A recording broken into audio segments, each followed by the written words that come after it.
Now let's talk about the linearity property of Laplace transform.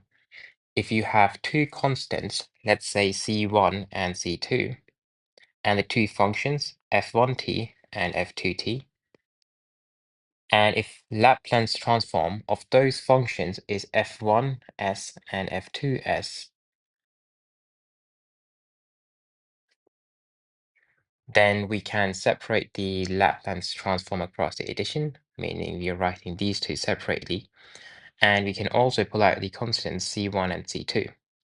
This is the linearity property. Now let's take a look at this example and let's apply the linearity property here. When we apply the linearity property, the first thing we do is take out the constants, that is the 3 and 5. And we can also separate the Laplace transform across a subtraction just like we do in the normal algebra.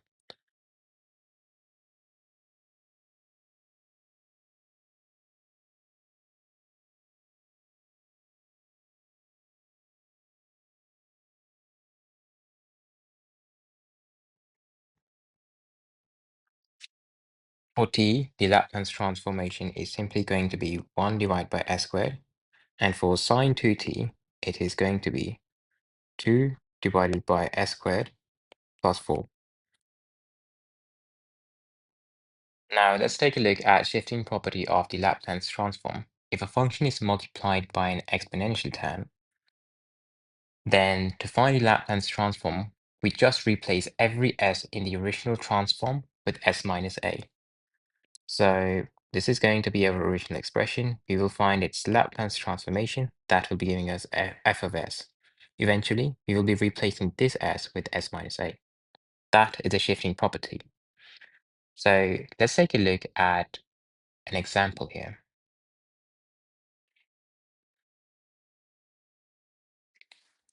We want to find the Laplace transform of this function. We can notice that it is being multiplied with an exponent, so we will be applying shifting property over here.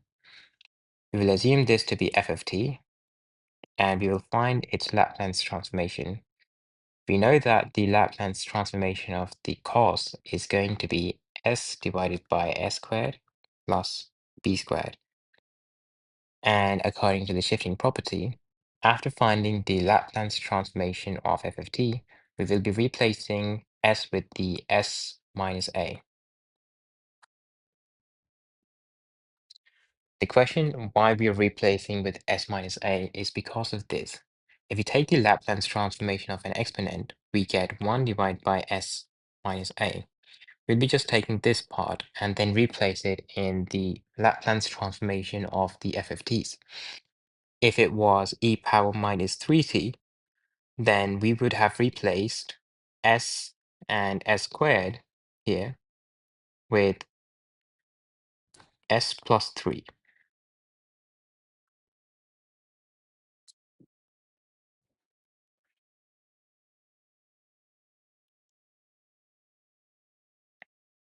So to complete this, we'll be writing s divided by s squared plus b squared, where we'll be replacing s with s minus a.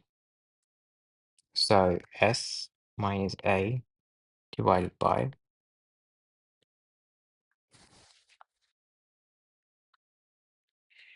and that's it.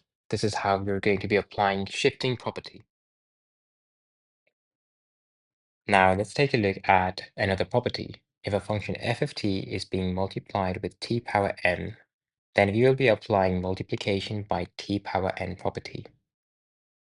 What this means is that we will be applying this general definition here, where f of s is the Laplace transform of the original function f of t, and we take the nth derivative of what is with respect to s. Then multiply the result with minus 1 to the power of n. Now let's take a look at one of the example here.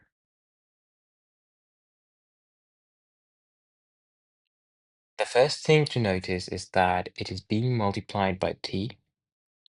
So if you apply the property that says this, minus 1 to the power of 1 d by ds, f of s. So we are going to find the Laplace transform of the sine at, which we know is a divided by s plus s squared plus a squared. So simply substituting it here, we will be getting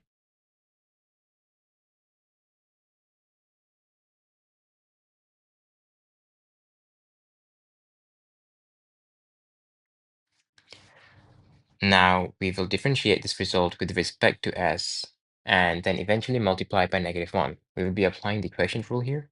So it is going to be u and this is going to be v, applying the quotient rule.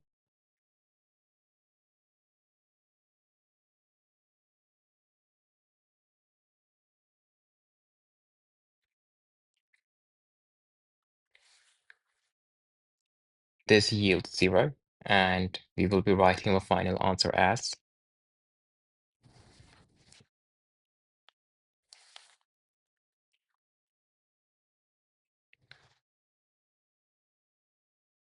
now let's take a look at division by t property.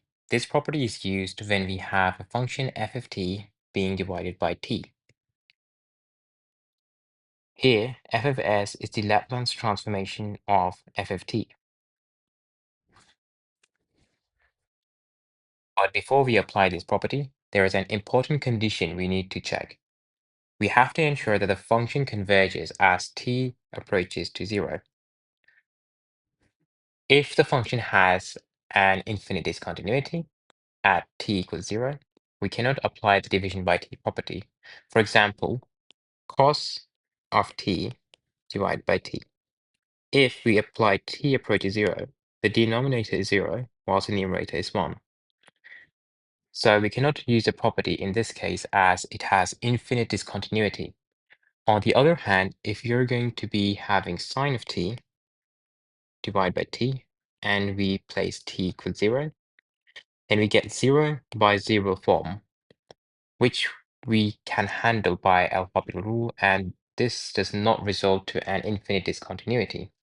This means that we can apply the t division by t rule or property here of a sine of t divided by t.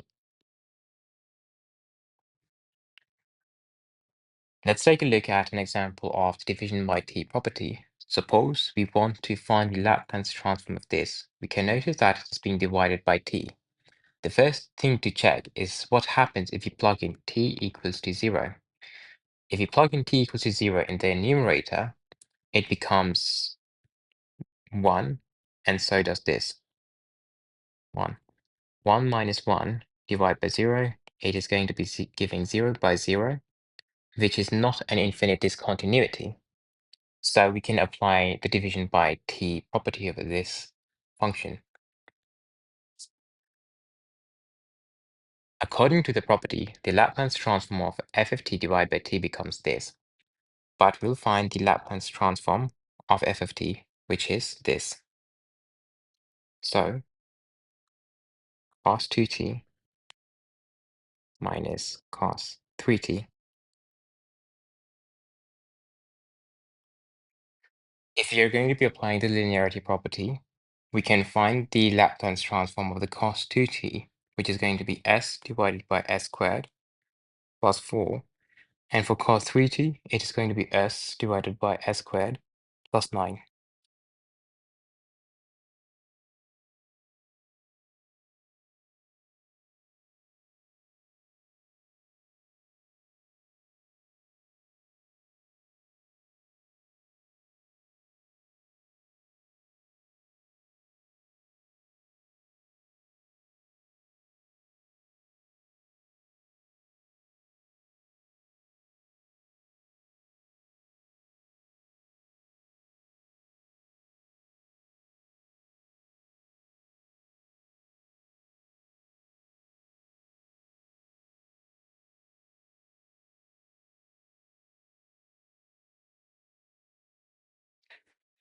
We know that when we will be applying the upper limit infinity, here and here, we'll be getting infinity by infinity form.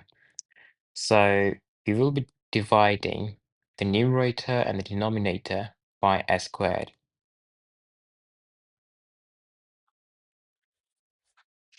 This will be giving us this.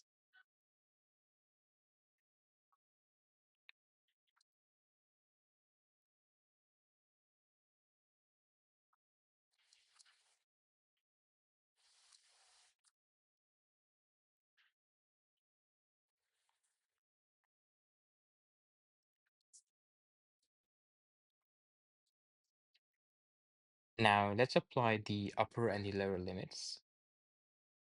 We can see that when we will be applying the upper limit, it is going to become 4 divided by infinity squared, which is going to become 0, and 9 divided by infinity squared, which is also going to become 0. We are going to be eventually be left with ln1, which is equal to 0. So the upper limit is 0. Now let's apply s on the lower limit. It is simply going to be s. We will be simplifying this expression over here. So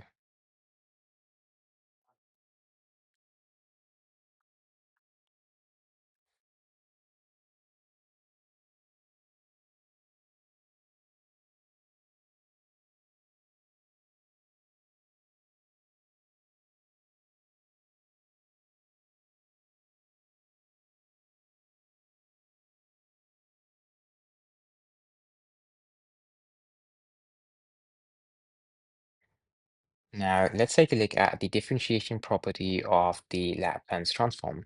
Let's say we're dealing with the derivative with respect to time t, and we want to apply the Laplace transform to it. Here's how it works. When we take the Laplace transform of the nth derivative of the function, this is how it's going to look. Now you can notice a few things here.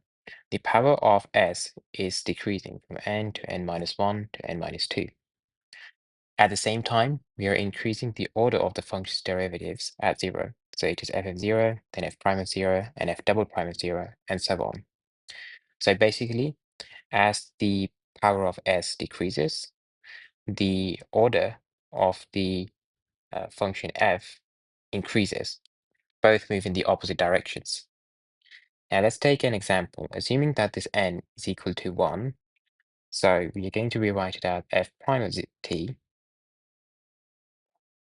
and taking its Laplace transformation, it is going to be s power 1 f of s minus f of 0.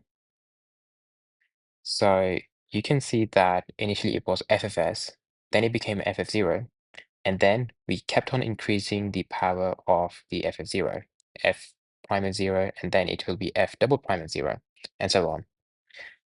Now let's take a look at another example. Assuming that n is equal to 2 now, we will be rewriting it as f double prime of t, and it will be s squared f of s. Then it is going to be minus s f of 0, and eventually f prime of 0. So you can see that how the pattern works. The higher derivative leads to higher power of s and include more initial conditions, where these f of 0, f prime of 0, these are the initial conditions.